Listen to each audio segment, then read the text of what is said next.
नमस्कार। दादी की कहानी में आप सबका स्वागत है। आज मैं आपको शिक्षक दिवस के उपलक्ष्य में ही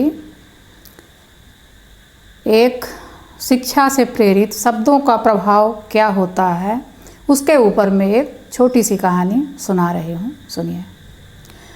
राजा भद्र सिंह प्रजापालक एवं न्यायप्रिय थे। बहुत पुराने ज़माने की बात है कि राजा भद्र सिंह प्रजापालक एवं न्यायप्रिय थे।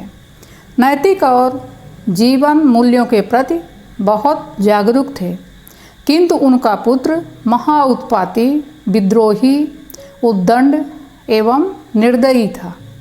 वह प्रतिदिन नए नए उपद्रवों से लोगों को पीड़ित किए रखता था। राजपुत्र होने के कारण उसकी शिकायत करने की हिम्मत कोई नहीं कर पाता था। इसका फायदा उठाकर वह निरंकुश होते चला गया। लेकिन राजा तक यह बात पहुंच ही गई।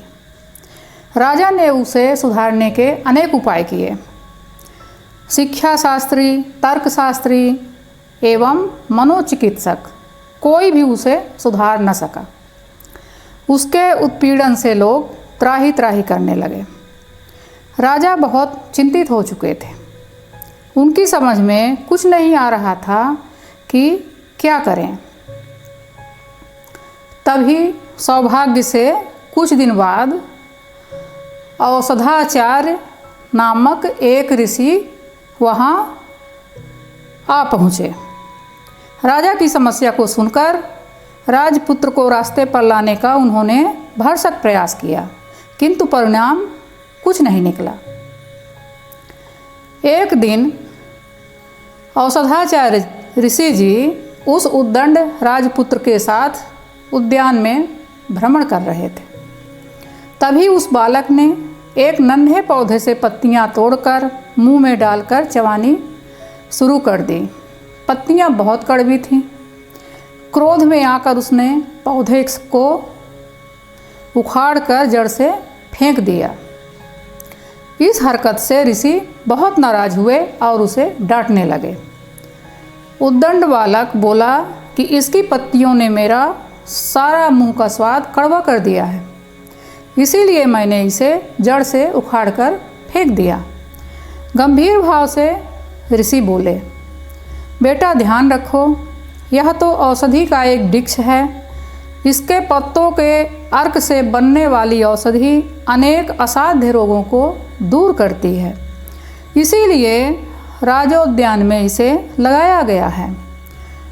अजीर्ण आदि पेट के रोगों के लिए इसका सेवन बहुत लाभप्रद होता है, जो छोटे छोटे बालकों के स्वास्थ्य को बचाने का माध्यम बनती है।